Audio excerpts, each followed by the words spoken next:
ಖರ್ಗೆಗೆ DCM ಸ್ಥಾನಕ್ಕೆ ಕಾಂಗ್ರೆಸ್ನ ಒಂದು ಬಣ ಒತ್ತಾಯಿಸ್ತಾ ಇದ್ದು, ಹೊಸ ಸರ್ಕಾರದಲ್ಲಿ ಪ್ರಿಯಾಂಕ್ ಖರ್ಗೆಗೆ ಡಿಸಿಎಂ ಸ್ಥಾನಕ್ಕೆ ಆಗ್ರಹಿಸ್ತಾ ಇದ್ದಾರೆ.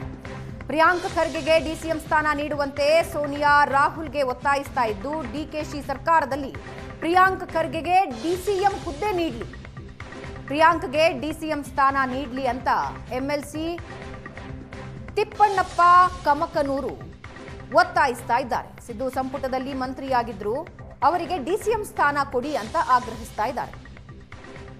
ಶೀಘ್ರದಲ್ಲಿ ಕರ್ನಾಟಕ ರಾಜ್ಯದಲ್ಲಿ ಹೊಸ ಮಂತ್ರಿಮಂಡಲ ರಚನೆ ಆಗ್ತಾ ಇದೆ. ಇದರ ನೇತೃತ್ವವನ್ನು ಡಿಕೆ ಶಿವಕುಮಾರ್ ಸಾಹೇಬರು ಮುಖ್ಯಮಂತ್ರಿ ಆಗ್ತಕ್ಕಂಥ ಯೋಗ ಬಂದಿದೆ. ಅವರು ಮಾಡುವಂಥ ಕೆಲಸಗಳಿಗೆ ಇದೊಂದು ಉತ್ತಮವಾದ ಸ್ಪಂದನೆ. ಐಟಿ ಬಿಟಿ ಇರ್ಬೋದು, ಪಂಚಾಯತ್ ರಾಜ್ ಇರ್ಬೋದು, ಎಲ್ಲರೂ ಕೂಡ ರಾಜ್ಯದಲ್ಲೇ ಮೊಟ್ಟ ಮೊದಲೇ ಉತ್ತಮವಾದ ಕೆಲಸವನ್ನು ಮಾಡಿದಂಥ ಮಂತ್ರಿ ಎಂಬ ಪದವಿ ಪಡೆದಿದ್ದಾರೆ.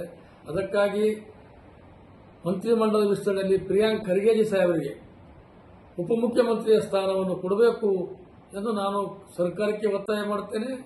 ಮತ್ತೆ ಎಲ್ರಿಗೂ ನಮಸ್ಕಾರ. ನಾನು ಪಕ್ಷದ ಮುಖಂಡರಲ್ಲಿ ಏನು ವಿನಂತಿ ಮಾಡ್ಕೊಳ್ತೀನಿ ಅಂತ ಹೇಳಿದ್ರೆ,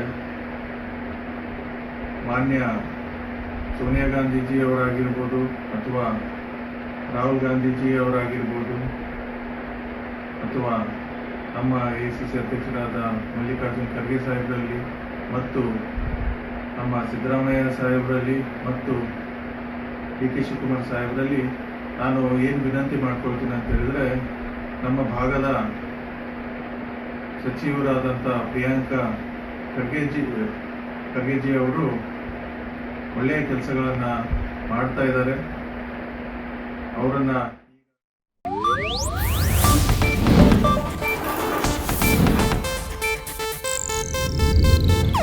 ಇದು ಏಷ್ಯಾನೆಟ್ ನ್ಯೂಸ್ ನೆಟ್ವರ್ಕ್ ಪ್ರಸ್ತುತಿ.